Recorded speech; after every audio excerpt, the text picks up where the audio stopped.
Hello mga ka-easy. So today we will study about the word problems involving quadratic equations. So here is our problem. A rectangular garden has an area of 14 meters squared and a perimeter of 18 meters. Find the dimensions of a rectangular garden. So ngayon, ang gagawin po muna natin ay kailangan ma-identify natin yung given.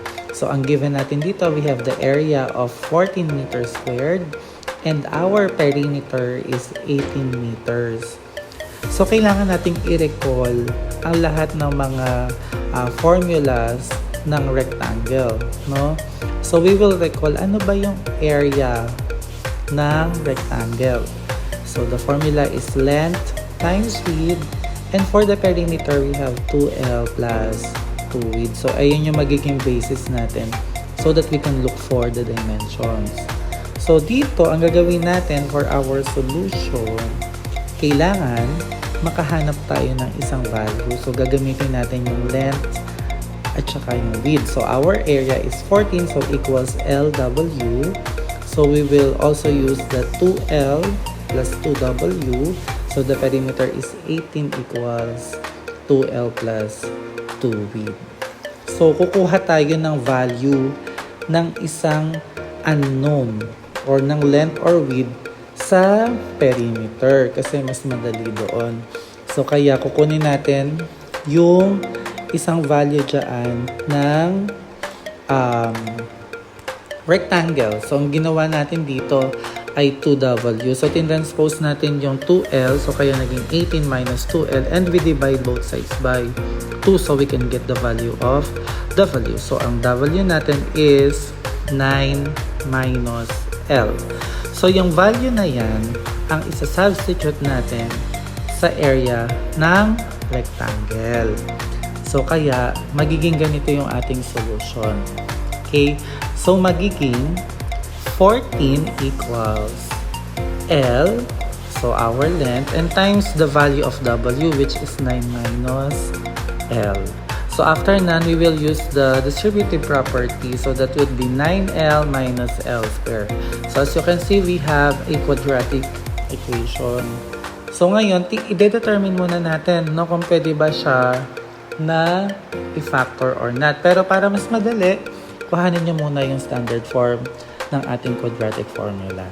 So, itatranspose lang natin yung negative L square.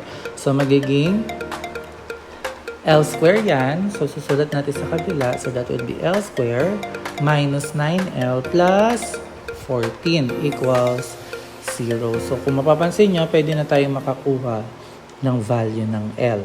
So, kung kaya nyo ng factoring, so, mas okay kung mas madali kung factoring. So, ano ba yung factors? No? Yung what are the numbers na pag minultiply natin, 14, pag pinag-add naman natin sila, ang magiging sagot is negative 9. So, yan susulat natin dito. No? I-add natin sila para makuha yung negative 9. So, 7 and 2. So, that is negative 7 times negative 2. So, pag pinag-times natin yun, positive 14. Pag pinag-add naman natin sila, that will be negative 9. So, ayun na yung magiging factors natin. So, we have L minus 7 and L minus 2 equals 0. So, we solve for the value of L. We have L minus 7 equals 0 and L minus 2 equals 0. So, ayan yung mga length natin. So, ayan yung mga measures ng ating length ng ating rectangular garden. So, sa madaling salita, ito yung roots na tinatawag natin sa quadratic equations. So, now ngayon naman, kukuhanin naman natin yung value ng ating W. So, kasi may length na tayo dyan. So, hanapin natin yung width. So, we will use now yung formula na ginawa natin, yung 9 minus L equals W. So, W minus L, W equals 9 minus L. So, kung ang L natin ay 7, so therefore, our W is 9 minus L, which is 2. So, yun. So, ang isang dimensions natin ay 7 by 2. Or if yung L mo naman is 2, so therefore, W is 9 minus 2. So, that will give us 7. So therefore, the dimensions of our garden is 7 meters by 2 meters.